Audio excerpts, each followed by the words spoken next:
గౌరవ ముఖ్యమంత్రి గారికి కొద్దిమంది స్వార్థపరులు వాళ్ళ సులాభం కోసం సన్మాన కార్యక్రమాన్ని పెట్టారు.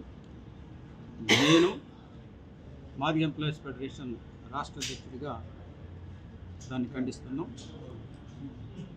మేము 30 సంవత్సరాలుగా పద్మశ్రీ కృష్ణమాది గారి నాయకత్వంలో మాదిగ ఎంప్లాయీస్లో పనిచేస్తున్నాం.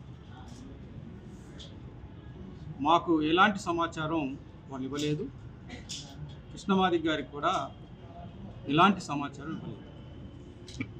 ఈ వర్గీకరణ పోరాటం విజయం సాధించిందంటే దానికి ప్రధాన కారకులు మంద కృష్ణమాది గారని భారతదేశం మొత్తానికి తెలుసు. ఆయన అనుమతి లేకుండానే,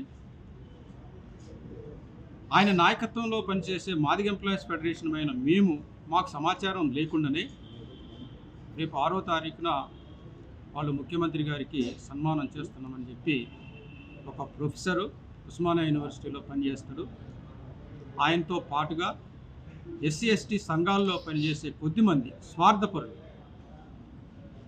వాళ్ళ స్వార్థ ప్రయోజనాల కోసం ఈ సన్మాన కార్యక్రమాన్ని వాళ్ళు చేస్తున్నారు. మాదిగ ఉద్యోగుల సమస్యలు గవర్నమెంట్ దృష్టికి తీసుకెళ్ళి మేము పరిష్కారం చేస్తామని చెప్పి వాళ్ళు ఒక ప్రచారం చేస్తున్నారు.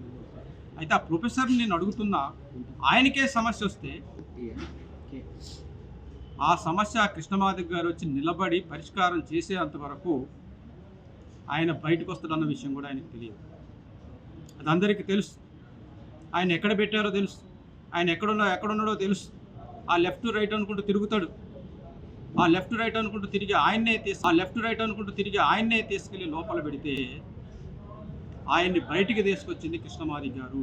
ఆయన సమస్యను పరిష్కరించింది కృష్ణమాది గారు. ఆ విషయాన్ని మరిచి కొద్దిమంది స్వార్థపరులను వేసుకొని మాదిగ ఉద్యోగుల తరపున మేమే ప్రతినిధులము, 60 లక్షల మంది మాదిగ ప్రజలకి మేము పరిశీలన చేసుకోవాలి. ఆయన మేధావని చెప్తున్నాడు. చిన్నకారుడిగా తయారైన మేధ ఆయన మిగిలిపోతుందనే విషయాన్ని కూడా ఆయన గుర్తుపెట్టుకోవాలి. ఆయనతో పాటు ప్రయాణించే ఎస్సీ ఎస్టీ సంఘాల నాయకులు ఏనాడు కూడా మాదిగని చెప్పుకోవడానికి సిగ్గుపడ్డ వాళ్ళు ఇవాళ మేము మాదిగమని చెప్పుకోవడానికి ముందుకొచ్చి వాళ్ళు ఆ బ్రాండ్ తీసుకుందామని ప్రయత్నం చేస్తున్నారు. వాళ్ళు కాదు. రేపు సమావేశం జరిగినా వాళ్ళు మాదిగని చెప్పుకోలేరు. కృష్ణమాది గారి నాయకత్వంలో పనిచేస్తే మేము నిరంతరం మాదిగని చెప్పుకొని మేమున్నాము. ఏదైనా చేసి తెగిస్తే మేము చేయాలి. కానీ మాదిగ ఉద్యోగుల్ని గందరగోళం చేసే పని వీళ్ళు చేస్తున్నారు. యావత్ మాదిగ ఉద్యోగులు కృష్ణమాది గారి నాయకత్వంలోనే ఉన్నారు.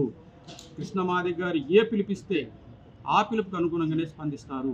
కొద్దిమంది స్వార్థపరులు కృష్ణమాది గారి అనుమతితోనే జరుగుతుందని చెప్పి ఒక దుష్ప్రచారం చేస్తూ ప్రజల్ని గందరగోళం చేస్తూ ఆ మీటింగ్కి రప్పించే పనులు చేస్తున్నారు. దాన్ని మేము ఖండిస్తున్నాం. మేము దానికి సహకరించాం. మేము దాన్ని